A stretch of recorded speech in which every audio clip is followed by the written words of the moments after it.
ආයිබෝවන් හැම දිනාටම අද මම කියලා දෙන්නේ ලස්සන ෆ්‍රන්ට් නෙක් ඩිසයින් එකක්. ඒ කියන්නේ ඉදිරි කරවටා කරගන්න පුළුවන් මෝස්තරයක් ලේසියෙන්ම ඇඳ ගන්න හැටි. මේක සමමිතික විදියට තමයි අඳින්නේ. ඒ කියන්නේ දෙපැත්ත සමාන වෙන නිසා අපි ටිෂු කඩදාසිය හරි එහෙම නැත්නම් ඕගොල්ලන්ට පුළුවන් තෙල් කඩදාසියක් යොදා ගන්න. ඒක දෙකට නමලා තමයි එක පැත්තක මේ ඩිසයින් එක අඳින්නේ. එතෙන්දී කොළයේ මැදගෙන සැලකිලිමත් වෙන්න ඕනේ. පැන්සලෙන් ඇඳ සටහන පස්සේ පෑනකින් හොඳට ඇඳ ගන්න. කළු පෑනක් නම් වඩා හොඳයි. එක පැත්තක් ඇඳගෙන ඉවර වෙලා අනෙක් පැත්තේ විනිවිද පේන රේඛා අඳින්න තමයි යන්නේ. එහෙම ඇඳලා දිග ඇරියම සමමිතික මෝස්තරය හරියටම ලේසියෙන් දෙපැත්තෙම නිවැරදිව ලස්සනට ඇඳිලා තියෙන හැටි පෙනේවි. ඉතින් ඩිසයින් එක ඇඳා විතරයි අද අඳිනව විතරයි අද. ඊට පස්සේ දවසක ඉස්සරහට කරන වීඩියෝ වලින් කියා දෙන්නම් මේක රෙද්දට ලේසියෙන්ම පිටපත් කරගන්න හැටි.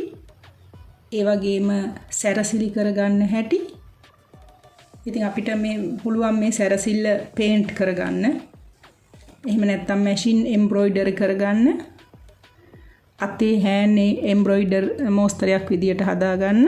ඊළඟට ආයි පුළුවන් රිබන් එම්බ්‍රොයිඩර් ක්‍රමයට කරගන්න. ඕනම් බතික් කරන්න උනත් පුළුවන්. බීඩ් වර්ක් එකක් විදියට මුතු ඇට වලින් කෝඩ් වර්ක් එකක් විදියට ඒ වගේ මේ ඔක්කොම මිශ්‍ර කරලා උනත් මේක කරන්න පුළුවන්. තව ක්‍රමයක් තමයි ඇප්ලික් විදියට කරන්න පුළුවන්. ඉතින් තමන් කැමති විදියට කරගන්න පුළුවන් මේ කර ලස්සන කරගන්න එක. තනි පාට ඇඳුමකට ගොඩක් ලස්සනට මේ කරගන්න පුළුවන්. ඉතින් හරි ලේසියෙන් ඇඳ ගන්න හැටි බලන්න. ඉස්සෙල්ලා දල සටහන ඇඳලා ඊට පස්සේ පෑනින් සංකීර්ණ සටහන් අඳින්න. ටික ටික මේ වගේ ඇඳගෙන ඊට පස්සේ අපි මේක දිග ඇරලා ආයි අනිත් පැත්තට පිටපත් කරගන්න හැටි බලන්න. ගොඩක් දෙනෙක් කියන්නේ අඳින්න අමාරුයි කියලා. ඉතින් අඳින එක අමාරු නෑ. දල සටහන ඇඳලා ක්‍රමානුකූලව පියවරෙන් පියවර අඳින්න උත්සාහ ගන්න. ඊළඟට ඉතින් මේ ඩිසයින් එකම අඳින්න ඕනි කියලා නෑ. තමන් අලුතෙන් හිතලා අලුත් ඩිසයින් හදන්න. ඉතින් ඊට පස්සේ දැන් ඔක්කොම ඇඳලා ඉවර වෙගෙන යන්නේ. ඔන්න ඊට පස්සේ අපි මේක දිග ඇරලා අනිත් පැත්ත අඳින්න තමයි යන්නේ.